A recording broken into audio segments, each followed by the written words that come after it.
Good morning, Thailand. My name is Alex, and I have some news updates for you from around the land of smiles. It's Friday, December 12th. If you've done a Wonder Fruit, I doubt you're watching this, but I hope you're having a good time. I'm having the FOMO, but for now, I'll be with you here.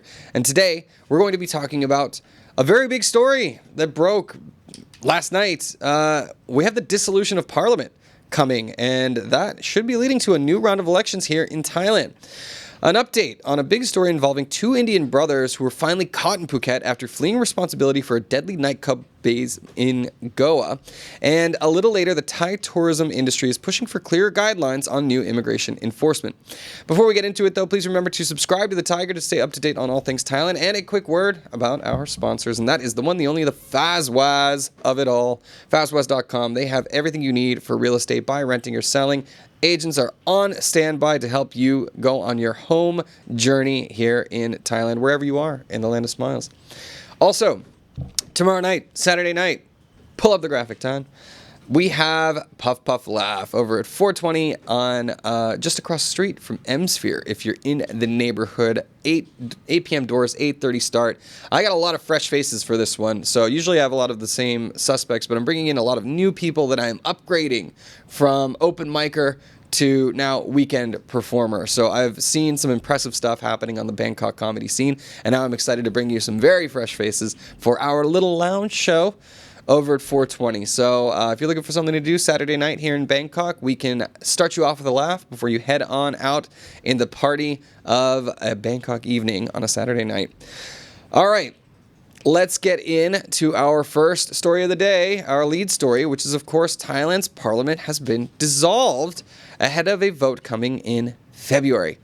Prime Minister Anutin officially disbanded Thailand's House of Representatives and scheduled a general election for the second Sunday in February after months of legislative gridlock. The development followed a sudden reversal by his Bumjai Thai party on the key constitutional amendment, halting the process just before a final reading. By dissolving the legislature, Anutin prevented a looming opposition censure motion that threatened his government's stability. His minority coalition faced a numerical disadvantage compared with the opposition in parliament, adding pressure ahead of potential no-confidence votes. The move resets political momentum in Thailand as parties prepare for campaigning ahead of the mandated election period. Well, here we go again. Everybody saddle up. It'll be a lot to follow in the coming days. So I found this a very interesting move. He's the prime minister. He has the power to dissolve parliament and to call elections at will. This kind of matches up with the timing that they said, though, right, Tan? 4 months? Yeah, but not the right time. Not the right timing. Of course, it was convenient for him politically because obviously he was going to face a major defeat in a parliament that he is supposed to be leading, not leaving. Well, he's supposed to be leaving now. But yeah, so I don't know. I get excited. I love elections. And this is the funny thing about parliamentary systems is that they can happen kind of on a dime. So right now we will have, it's February, second week of February. That gives us 2 months of campaigning. And we're going to see a lot of pushes from the existing political parties, new faces of politics. I'm curious to see how this all plays out. But this is the beginning of that campaign season. So buckle up, everybody. We're going to be in for a wild ride in the next coming weeks and months. All right. Well, anyways, let's move on to our next story, which is a big update on a story we covered earlier this week. We had told you about a couple of Indian brothers who were on the lam here in Thailand. Well, they have been found, and now they are being held in Phuket, linked to a deadly nightclub blaze in Goa. Thai police apprehended two Indian siblings in Phuket who had fled India after a nightclub fire in Goa, killing 25 people earlier this month. Most victims were staff at the Birch by Romeo Lane venue, which authorities now believe was set ablaze by fireworks rather than a gas explosion. Local Indian police charged several others in connection with the blaze and sought the brothers who had left their Delhi home before officers arrived. Once arrested in Thailand, officials confirmed the pair will be extradited back to India for prosecution. Their lawyer has claimed that the tragedy was accidental and denied any malicious intent. Accidental or not, there is, malicious intent is one thing. What about gross negligence, right? Like, no matter what the intent was, the result is the same. 25 deaths for not, I like that they were trying to spin it. It was like a gas thing, infrastructure, whatever. If it was fireworks. It was for the show. That's especially seems like there were some safety regulations that were issued, especially since it ended with the death of more than 24 people. So this is a quick case. We had reported that they were running and hiding in Phuket somewhere, and you can only hide for so long before the long arm of the law catches up to you, as it did in this case. So they will be extradited. They will be facing prosecution back in India. Might be some time before we have some more updates on this, but indeed, I always worry about these kinds of stories because there was not, there's no smoking. They didn't pull the trigger. There's no smoking gun. They clearly have connections in a country that, not always the best with prosecutorial, justice. So I'm curious to see if the media frenzy over this story is enough to put pressure on the system to lay out some proper punishments in this case. As Dave Daniel says in the comments, if it was an accident, you don't run away. Exactly. This that kind of screams something to hide, doesn't it? So, not helping their case at all.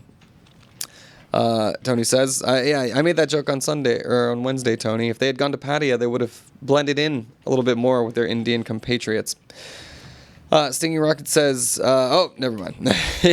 I'll leave your comments for afterwards. A little inappropriate for this one. Let's move on to our next story, which I don't know if you guys knew this, but hey, prostitution still not legal in Thailand. A Thai masseuse was arrested during an anti-prostitution operation. Police in Nakhon Ratchasima arrested a 41-year-old masseuse after she allegedly offered sexual services in a massage shop to undercover police officers. Officers posed as a client and paid marked money before identifying themselves and making the arrest in a VIP room upstairs. The woman admitted charging for the special massage, quote-unquote, and was booked under Thailand's Prostitution Act, which carries fines for soliciting. She claimed that the shop's owner was unaware of her activities and had no involvement. Critics online pointed out that similar work often continues without enforcement against it, sparking debate about legal recognition of sex work. Oh, the owner didn't know anything about it? Maybe not. I don't know. Sure, right? Yeah, I don't know. Like, why is this massage taking so long, huh? You got another client lined up. Anyways, seems like a likely story to me. But yeah, I hope that they didn't arrest after the services were rendered. That'd be kind of a lame move. In any case, this just brings it up again, guys. It's one of those clear gray area things that operates here in Thailand. Why, whenever sex work is illegal, it's just more dangerous for the sex workers. It creates to a scummier, seedier environment than it needs to be. And if it was regulated in some kind of way, I don't know, do you tax sex work? Are we taxing that ass? I'm sorry, terrible jokes. But for me, this is a big thing. I think that sex work is work. And we shouldn't be placing such shame on it because it's clearly a real thing. Probably prevents a lot of public mass shootings, I would imagine. In any case, I don't know. I feel strongly about this, and I don't really hear any good counter arguments to it as to why it should remain illegal, particularly in a country that has a strong reputation for tacitly allowing it. Anyways, let me know your thoughts on that, guys. Legal, illegal, what do we do moving forward? This 41-year-old woman who, I guess all ages are capable to work in the industry. And still a little unclear what the punishment is. Tan, do we know? She's being prosecuted under the Prostitution Act, but wasn't clear what the punishments might be. It might just be a fine. In any case, let's, Claxton says, technically it's illegal in Thailand, but it's not that seedy there. Well, depends on where you go, I imagine. There's probably more classy places than others. But, in any case, I don't know. That's an ongoing issue and has been in Thailand for decades, and maybe will continue to be. All right, we have some more news out of the Southeast Asian Games. And this time, Cambodia is not at the controversy. It is Vietnam at the center of things. Vietnam lodges objections over Thailand's repeated flag errors at Southeast Asian Games. Maybe this is our fault, actually. Vietnam filed a formal complaint after Thailand mistakenly displayed national flags during multiple aspects of the 2025 SEA Games. This latest incident occurred at a basketball event, marking at least the third flag error since the regional games began. They're just throwing shade at this point. Laos has also backed Vietnam's concern after this year's competition featured other incorrect flag presentations online and at the opening ceremony. Vietnam urged organizers to conduct a thorough review to ensure further mistakes are avoided. Meanwhile, Malaysia raised unrelated grievances about food options and transportation for its athletes. There's like more drama at the SEA Games than the Miss Universe pageant at this point. I don't even know. Like, come on. That's like the one thing, right? Is that the Polish flag they were showing, by the way? It's like international games, the one thing everybody cares about is literally their flag. It's like if you go, I don't know, if you started playing God Bless America as Vietnam came out and they're like, hey, we don't really like that song. Why are you playing it when we come out? Baffling to me that it seems like the organizers of this event have left so many things, like so many corners cut, and it's really reflecting bad on Thailand as a host nation. So, yeah, complaints. Obviously, Cambodia withdrew. That has weird external political context for that story. But, you know, Vietnam, there's no real beef. Malaysia, no real beef. And we're not really making them happy. So, yeah, come on, guys. This is a sensitive time for Thailand diplomatically. The SEA Games are a great opportunity to start showing some face and elevate your international reputation. Appears to be being squandered at the moment. So hopefully the organizers can get it together and make sure that the event is a fun and, a moment of pride for all of the athletes and delegations represented at the games. Did I get the flag wrong? Anyways, in any case, so did Thailand. Let's move on. Take a quick Fazwaz break, guys, for our last two stories of the day. Let's do it.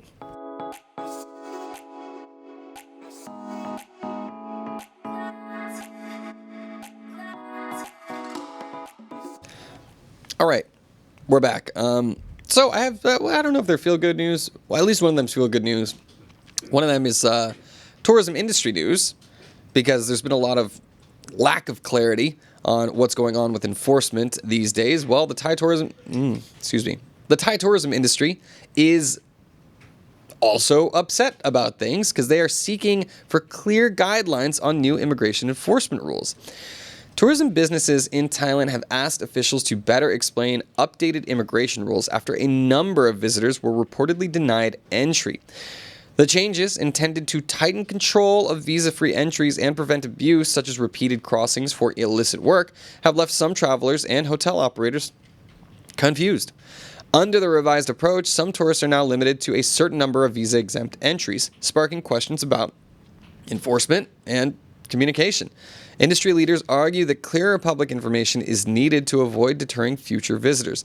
They also suggested that Thailand consider an electronic pre-approval system similar to others used in Asia to streamline entry processes.